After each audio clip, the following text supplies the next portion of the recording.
Hello po, welcome sa aming Be Empowered program. At alam nyo po na every time na meron tayong episode ng Be Empowered program natin, ito ay nakakatulong para sa bawat isa sa inyo, mga kababayan naming Pilipino abroad. Kayo man ay nandito sa Hong Kong or nasa iba't ibang bansa. Ang pinaka-plano at target nitong program na ito ay makatulong sa lahat ng pinagdadaanan ninyo through their inspirational story. At today, ang special guest natin today is, ano pong pangalan ninyo? Ako po si Joanna Cariaga. Ma'am Joanna, gano'n na rin po katagal as an OFW? 11 years po. 11 years. Pero taga saan ka talaga sa Pinas? Pangasinan po. Pangasinan. This 11 years na nag-a-abroad ka, dito lang ba yan sa Hong Kong? No po, sa Saudi and then na-transfer ako ng Kuwait kasi yung employer ko nakapangasawa ng Kuwaiti. So, ilang taon ka sa Saudi? Saudi ba yan? Opo, 5 years po. 5 years. Opo. And then, sa 6 Kuwait? years na po bali... Total nung dalawang Opo, yun is 5 years. po. Tapos dito is 6 years po. na. Ano yung pinaka-reason mo nung nag-abroad ka? Yung anak ko, yung pangalawa, nung humingi siya ng pera that time, kasi kahit piso wala ako. Yung luha niya talaga, doon talaga tumatak sa akin. Tapos yung anak ko, yung bunso noon, bago pa mag 2 years old, nag-a-apply ako. Yung ano ko ng passport dati, tinatago ko yan tuwing tatawag yung asawa ko, nilalagay ko sa bag. Sinasagot ko yung cellphone, pero nilalagay ko sa bag. So, pasikreto talaga? Pasikreto lahat po ang pag-a-apply ko. Okay, pero hindi ka nagtatrabaho sa Philippines that time? Hindi po, full-time po ako. Full-time na... Mami po. Mami, okay. So, that time na nanghingi sila, parang yun yung parang, this time I need to do something, sabi mo. Po, and yung napili mong bansa isa? Sa Saudi po kasi wala pong babayaran that time, lahat po free. So, yun yung napili mo. Pero, within 5 years na to, I believe, tumagal ka kasi okay naman sila, di ba? Okay naman yung amo mo or hindi ganon?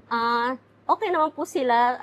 Tapos nung first day ko sa kanila, una ko nakita yung amo ko kasi napakatangkad. Biglang balik ako sa kwarto ko that time kasi natakot ako. Kasi may mga discouragement dati bago ako nag-apply ng Saudi. Kasi nga yung mga marirape ka, parang gano'n po ba? So parang pumunta ka doon na merong mga information about bad experience ng mga kababayan natin doon. So parang natakot ka that time. Yes, Pastor. And bakit hindi ka na nag-renew? After nitong 5 years, bakit hindi ka na nag-renew sa kanila? That time, kasi nagkaroon ako ng maling relasyon that time. Nagkaroon ako ng suicidal thought na sa Kuwait ako. Kasi away bati. Dahil puso ang ipinairal, emotion that time. So, tapos graduation ng anak ko, yun ay naging reason ko na uwi ako. Pero may return ticket ako that time. Hindi lang ako bumalik. Okay.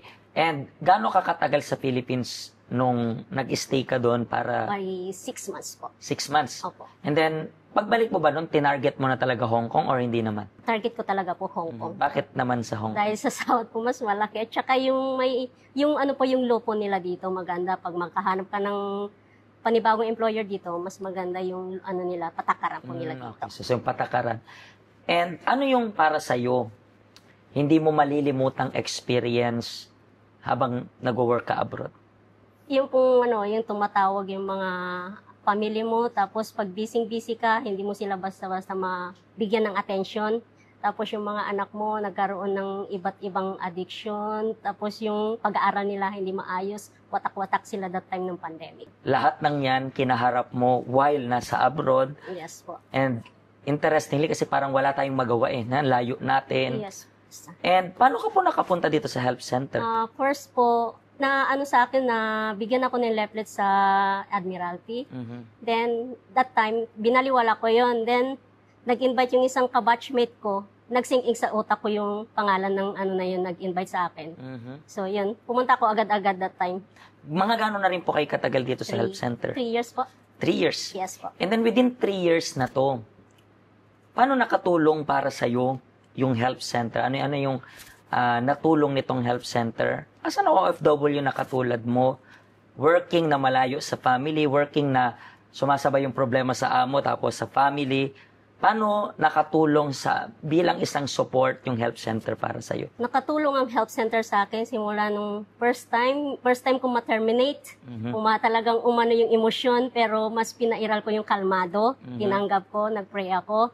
that time. Tapos yung teaching dito kung paano i-handle yung financial sa pagbabayad ng utang sa bangko. Dito ko natutunan lahat kung paano din ako hinubog sa mga teaching dito. So lahat ng yon natutunan mo and then ina-apply mo. Yes. And basically, inaayos ka nito sa loob na nakaka-apekto panlabas. Yes. And interestingly, kasi marami rin tayong kababayan na I believe nanonood sa atin right now na meron rin pinagdadaanan na minsan, kasi isa sa pinakamahirap na pwedeng maranasan dito sa Hong Kong is ma-terminate ka. Yes po. Alam mo yan kasi na-experience mo na. And lahat naman nangyayari, merong reason, di ba? Yes. Yung na-terminate ka, kamusta yung pumalit na amo naman? Itong amo kong ito, hindi ko to hiniling that time. Nung last day ng visa ko, actually, nandun ako morning sa agency. Bumalik ako dito kasi parang walang nangyayari. Sabi ko, mag-attend na lang ulit ako ng dito, service. Tapos tumawag yung agency that time, ayaw kong sagutin na. Pero sa udyok ng mga kaibigan ko, yun sinagot ko. Pumunta ako, nag-attend ko ng interview sa dami-dami namin.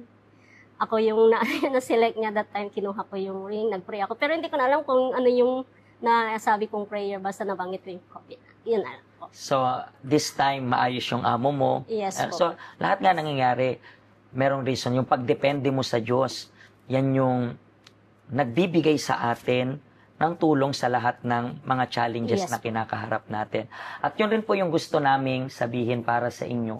Gusto rin po namin kayong imbitahin kayo na merong mga challenges sa buhay and then you don't even know what to do anymore. You keep on trying to solve yung issue, you keep on trying to solve yung problem, pero unfortunately, parang lost case na. You want something or you want someone na mag-a-advise sa inyo, meron tayong mga counselors dito at it's gonna be for free. Kailangan nyo lang pong sadyain yung ating help center at tutulungan po namin kayo. Yung help center na ito ay para sa inyo at walang pinipiling religion. Maraming salamat po sa pag-share nyo ng testimony ninyo, ng story ninyo. And I believe na kapag share ng mga nanonood sa atin, aabot ito sa mga tao na kailangan na marinig, siguro terminate rin sila, and then kailangan nila ng encouraging story na kung napagtagumpayan mo, kaya rin nila, hindi pa katapusan ng mundo. Maraming salamat po. At maraming salamat rin po sa inyo at hanggang sa susunod na episode po muli. Pagpalain po kayo ng Diyos.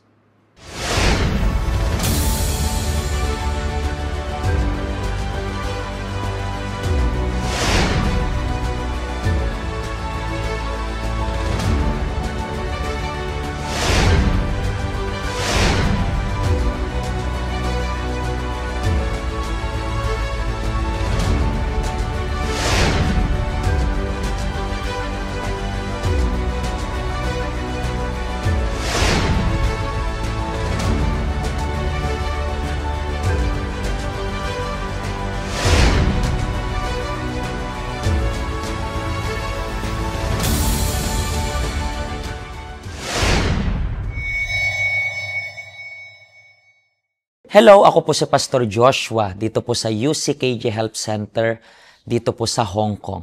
At yung mga napanood nyo pong testimony ay mga testimony ng mga OFW dito sa Hong Kong. Pero I believe makaka-relate rin naman kahit nasaan po kayong bansa. Basta OFW.